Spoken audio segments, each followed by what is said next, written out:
Hello everybody and welcome to this session on virtual field trips. So I'm really excited to bring you this. It's a little learning experience that I would like to share with you.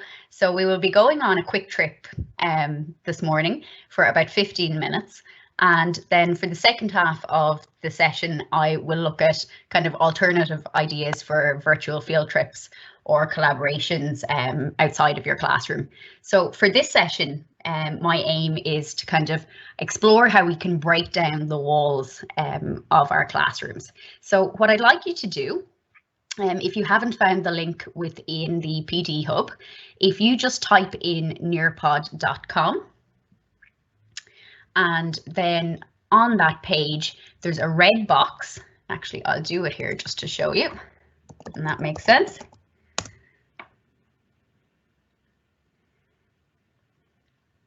And into the red box, type the code QEUYH. So you should be able to see it on the top right hand corner of my page. And I think Yvette has popped it in the chat for you there as well. So when you land on this page then, if you just type in your name and click to join.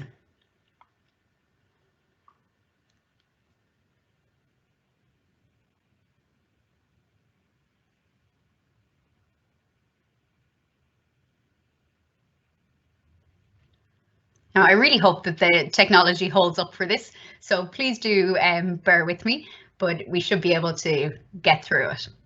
So I wonder where we're off to this morning. I hope you have a nice cup of tea or coffee or a nice cold drink in your hand as we go on a little adventure here. I'm just going to give people another couple of minutes to join.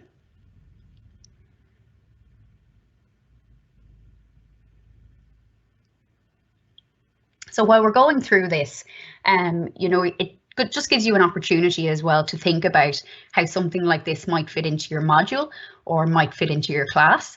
I completely understand that it will work with some groups of learners and not with others. I think there's tons of different ways that you could integrate it into your modules. The theme that I have for today is kind of from a catering or food or hospitality kind of slant, but you could really change this up. You could look at building it in to introduce a sport. For example, if you were looking at rugby league, that originated in Australia, so you could look at a trip to Australia to introduce that, but you'll get a better feel for it as we go through. So if you're just joining in now, you are very welcome. I'm going to get this virtual field trip started.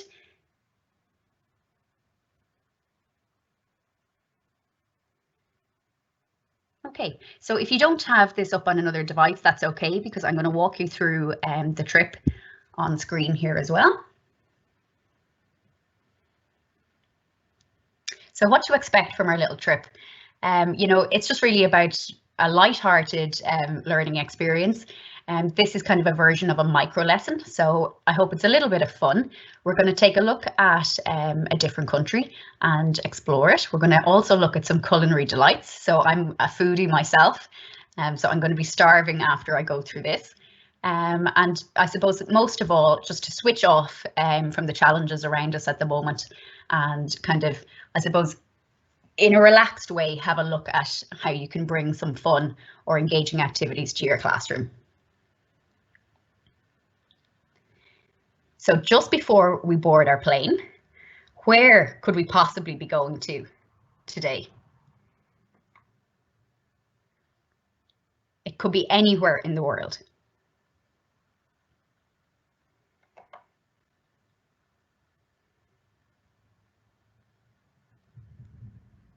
So I'm going to give you 1 minute to fill out this quick poll.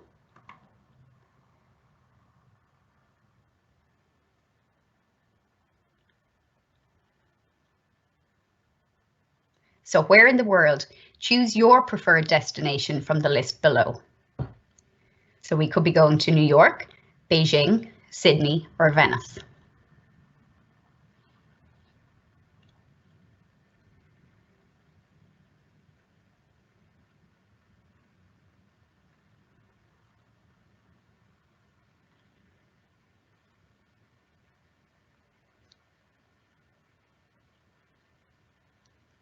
So if you just click on your preferred destination and click submit.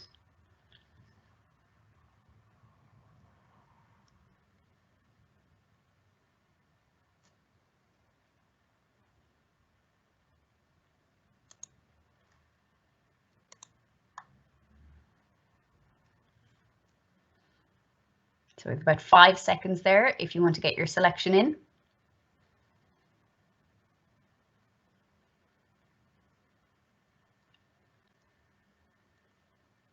So Venice topped the polls today. We'll just have to wait and see where we end up. I love Venice. You know, it's such a really nice city. It's really cool. But for now, fasten your seatbelt. We're about to take off on our Aer Lingus flight. Where will we be going?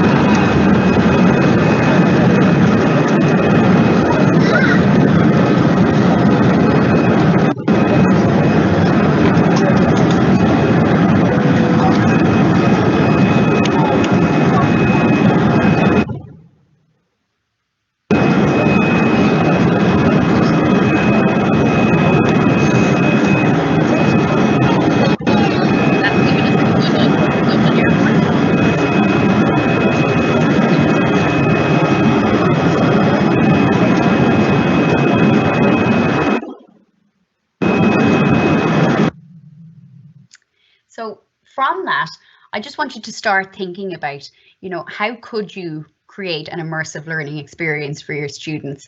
How would an interactive lesson like this fit within your module or for the learners that you teach? So we're flying business class today.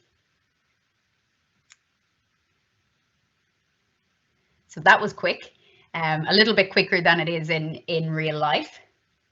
So I'm going to set you a challenge in the QA. When we land, who can get the answer to our destination into the chat quickest? So there's a quick challenge for you. So take a look at where we land and see if you can figure out the destination and enter your answers into the Q&A.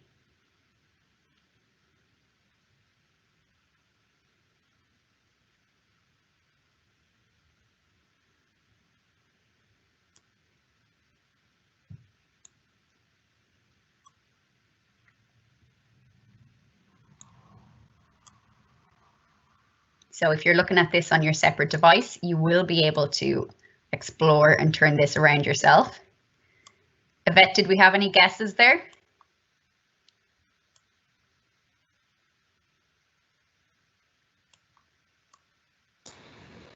No guesses so far. I wonder where we could be.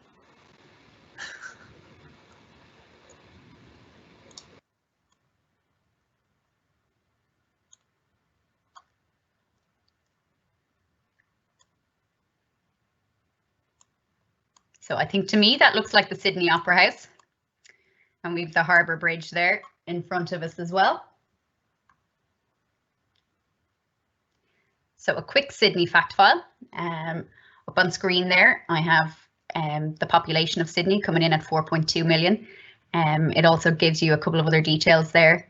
The size of the city and the number of languages spoken. Wow, 140. That's huge. The figure that's jumping out to me is that there's more than 100 beaches. Wow. And actually from looking at Bondi Rescue, I'm surprised that the number of fatal shark attacks since 1937 is only at 1. But you can see up in the right hand corner of the screen there that Immersive Reader is built in for your learners if they want to access that individually. So here we have a very quick video.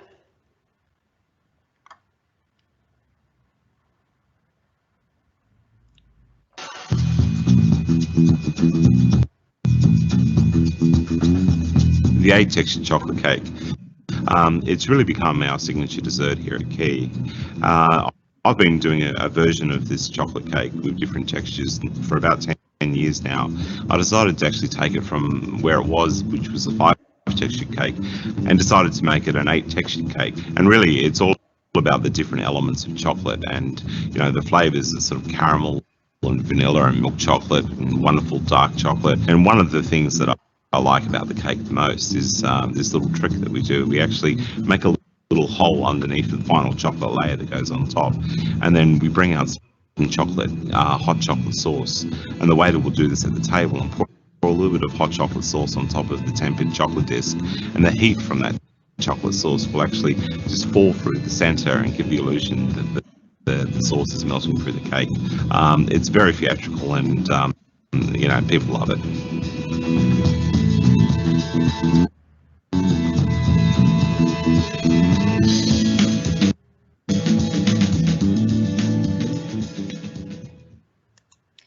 So that was a quick look at a guilty pleasure for myself there. So next we're going to the beach.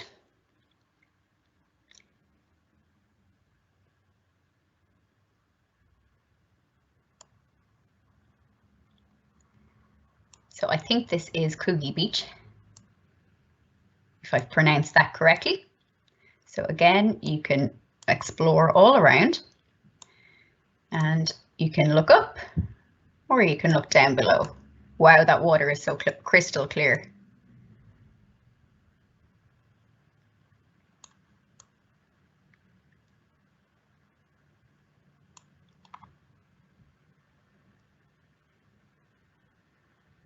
So here I've linked in a web page.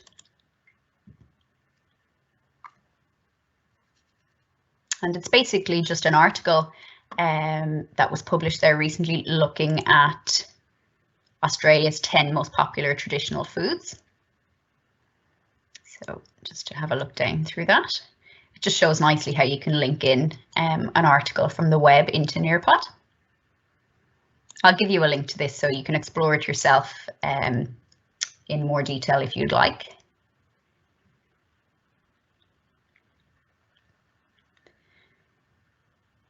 So I have another video in here about kind of different types of restaurants and different kind of local cuisines and dishes that are available. I'm not going to play it now because I'm conscious of time, but I will give you a student-paced lesson code. So if you would like to come back in here and explore this virtual field trip yourself, that's no problem.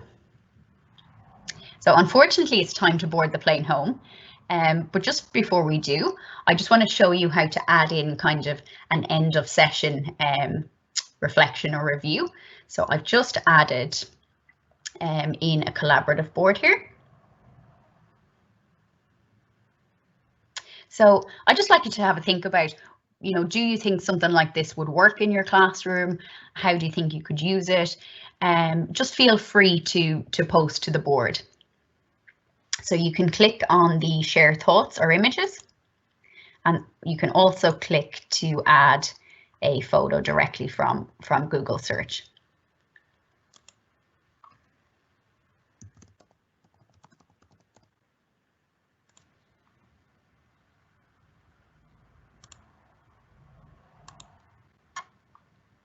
Don't forget to click post.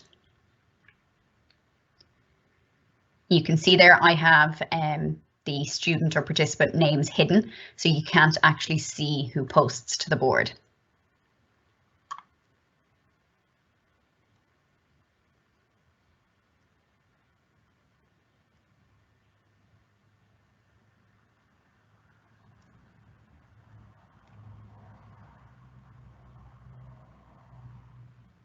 Absolutely. Particularly in the ESOL classroom, if you're looking at kind of, I suppose, developing language skills, you really could go anywhere or build in any topic that you like for whatever vocab you're looking at developing, or even for conversational purposes. Really cool way to bring that learning alive, or even just to spark ideas and get conversation started.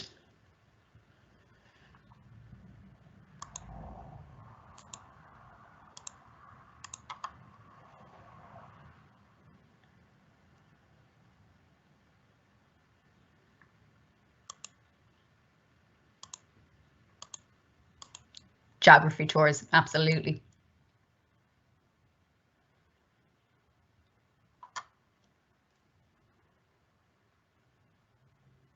So I'm going to move that on.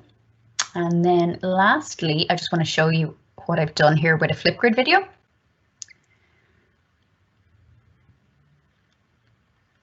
So basically I've built in a topic at the end of this Nearpod. So I've just integrated it or embedded it into the Nearpod lesson. And all I've said is I hope you enjoyed your trip to Sydney, Australia. Record a short video to tell us what you thought. And that's a really good way of encouraging conversations from students to explore a topic. So they can actually post their videos in here at a time that suits them if they're taking the student-paced lesson, and then they can watch back their classmates' videos also at a time that suits them. So it just, I suppose, it levels the playing field for people who are minding kids, you know, working, whatever their home life situations are. You can set all of this up in a student-paced lesson, so you can walk through it yourself. And then again, the bonus of using Flipgrid at the end to record, I suppose, the conversational part of the lesson means that it can be accessed or reviewed at any time. And as a teacher, you can decide whether people have access to other people's videos or not. Okay, so that is the end of our virtual field trip. So I hope you enjoyed our trip to Sydney. So I just want to go ahead and show you how you would set that up for students. If you wanted to set a student-paced lesson. So this is the Nearpod dashboard. So in here, if you just click student-paced,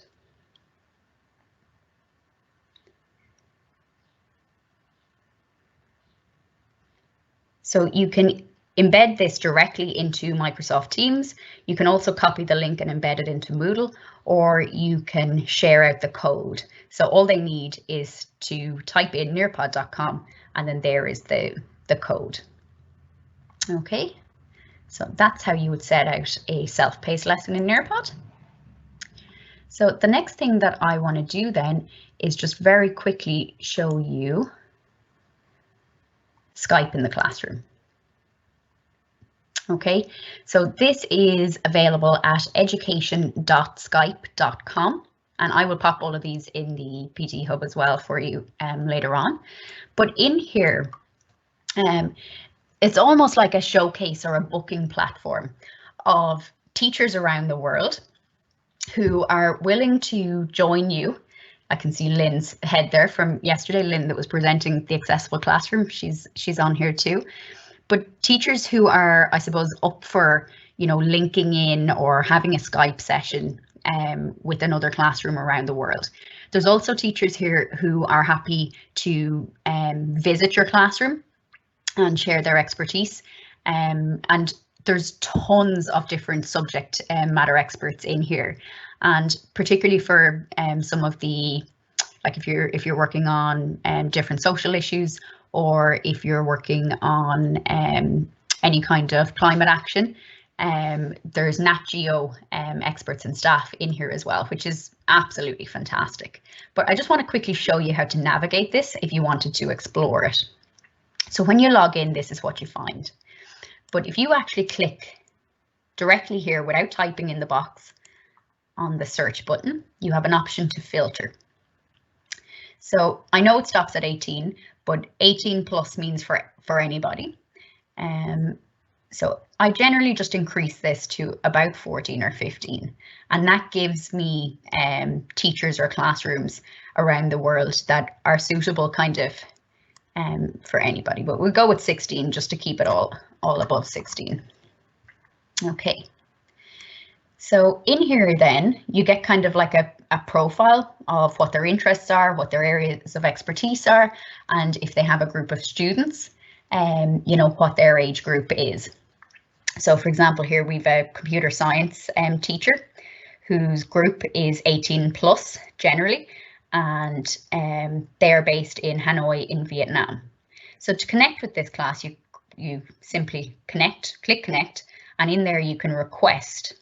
Now, by clicking connect, it doesn't sign you up to anything.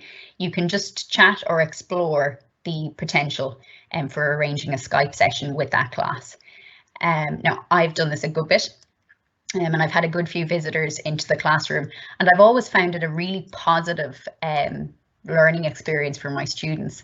I know the first time that I did it, I actually had a student say to me, "But who would want to listen or talk to me?" You know, and that to me highlighted everything. You know, and they completely transformed in, I suppose, their view of the world and other people, because they really engaged in that session. And you know, I think they learned a lot from it. It's just about, I suppose, opening up that classroom door, breaking down the walls. There's tons of opportunities in here. You know, there's lots of business experts on here, world languages, science, history, ESOL. There's hundreds and thousands of opportunities in here. There's one for a Serve Safe food course. So that educator there is interested in food safety. Computer science again. We have one down here for, that to me looks like some kind of motor mechanics. We have one here with medical parasitology, climate, environment, language, business and entrepreneurship. But there is tons of opportunities here for linking up with an expert educator in your field in another country. And then after that, you know, you could look at bringing your classroom together on a Skype session. And this is something that I found huge value within my classroom. For example, there we have an MSc in mathematics, wants to talk about maths or economics. Massage therapy, climate, environment. There's tons. There's also another function in here, and it's collaborative projects. So last year I was part of a global collaborative project with my class, and this was part of our social issues project, but we joined up with 10 other classrooms around the world. So you can see here there's 10 of us in this global project, and our classrooms came together and we actually worked on the same project outputs and met via Skype, and the students discussed their thoughts and their solutions to some of the SDGs, and it was specifically on gender equality and quality education. So that's another option in there, but there's tons for you to explore, and there's different kind of global events that happen a couple of times a year as well that you can get involved in if you want. But it's just a really good way of you know, building the confidence for your students within your classroom, within a safe environment, but it also gives them an opportunity to broaden their horizons and, you know, look outside for learning, which is really, really good. Okay, so that's Skype in the classroom, and I just very quickly want to mention a couple of other resources. So, sorry, Ashley, just while you're on Skype, they're just asking how exactly does it work? Is it that students talk to each other? So how does it work? Basically, there's a couple of ways you can do it, but from my experience, the best way to do it, and the way I've done it kind of successfully a couple of times, is with the teacher PC at the top of the room. I set up a web camera that faces the classroom, and I project the screen of that onto the whiteboard. And from there, myself as the teacher on one end, and then the other teacher on the other end, join a Skype call together, and they have the same setup in their classroom. And then we just interact on the Skype call, and students can ask questions, the teachers can talk. It varies, you know. You can also do what's called a mystery Skype, where you can invite a teacher from somewhere to come visit your classroom, and they don't bring their class with them necessarily, they come on their own via Skype. But the challenge is that the students can ask questions to figure out where that teacher is from. So that's a mystery Skype challenge, and there's hundreds of teachers who are willing to do that all around the world. But it's a really good activity for building conversational skills in students. So I hope that answers that question. sorry, so I have Airpano here, which is very like 360 Cities that's built into Nearpod, but it's just another platform. It just gives you different places. So there's lots of different options, and again, these all embed into any of the Office 365 products if you just pop the URL in. So then you can also visit art galleries around the world. In particular, the Met in New York do a really good online experience, and they have 26 online galleries that you could explore. You can also go do a virtual tour of Ellis Island, and there's actually lesson plans to go with that. I think they're specifically for English, but it's something you could explore if you're interested. You can access Mars with NASA. That's not loading for me there. That's okay. And then Nat Geo have kind of different virtual tours as well of kind of different, I suppose, kind of geographical kind of locations that are of key importance. So one of them here is the world's largest cave. So you can completely navigate and drag around your view of the cave, but then you can also click on different interactive buttons that they have to bring up information about the different kind of features or, you know, key kind of components of the cave. Then you can also go visit Yellowstone National Park, and then we have Google Expeditions as well. So you can actually go in here on Google Expeditions and create a virtual tour. So some of the ones that are good.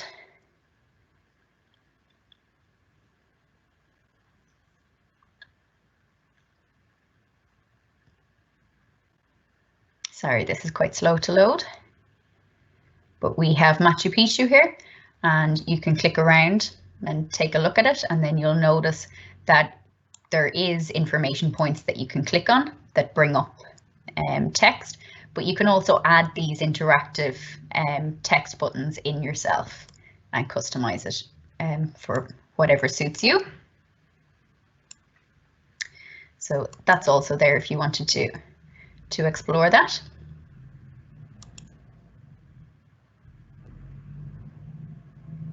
Okay, so I think that wraps up a quick, you know, very surface dive into virtual field trips. I'll pop links to everything onto the team site, and I'm going to be doing that over the next week or so. So please be patient with me. I have to go back to the start and build it up. But everything that I've shown, I will share links within the PD Hub on Teams. So if there's any questions of it. No, actually, that was amazing, and it just showed that there's a minefield of places that you can use virtual tours, that you can access virtual tours. Yeah, I think it'd be great if when and if they are shared on our PD Hub. I think I lost myself a little bit on some of those, and there's a lot there. There's so a good to have those links huge and amount play there. with them. Like Yeah, I could spend all day exploring Skype in the classroom and all the resources that are there, because they actually have toolkits available in the resources section on the website there for you kind of to use and explore for different Skype in the classroom activities. So there's tons and tons there. You know, if you wanted to dig deeper into that, but I'll share all of that across. It was just really to give you some inspiration or kind of just a different angle of how you could create a learning experience for your students dependent on your module.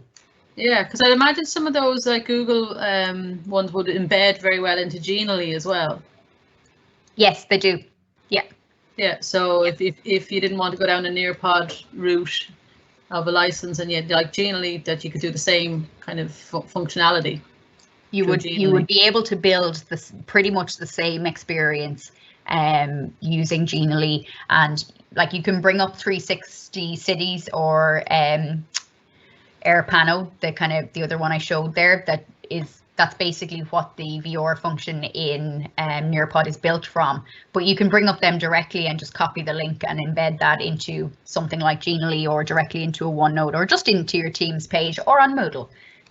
You know, pretty much everything integrates across. It's just about figuring out how it fits for you and your learners. Plus, I suppose the big one is processing how much there is out there. And that's where I would ask you kind of to maybe take a little step back and choose 1 or 2 areas or 1 or 2 tools that you really want to look at. You know, you're not going to be able to introduce everything that you've been exposed to kind of in the last 2 weeks, but just kind of prioritize what might really add value for you and your learners. Okay, we do have a question just regarding the PD Hub. Is there a time limit with access to the different webinars? No, they will stay there. So you will have unlimited access. They won't be taken down.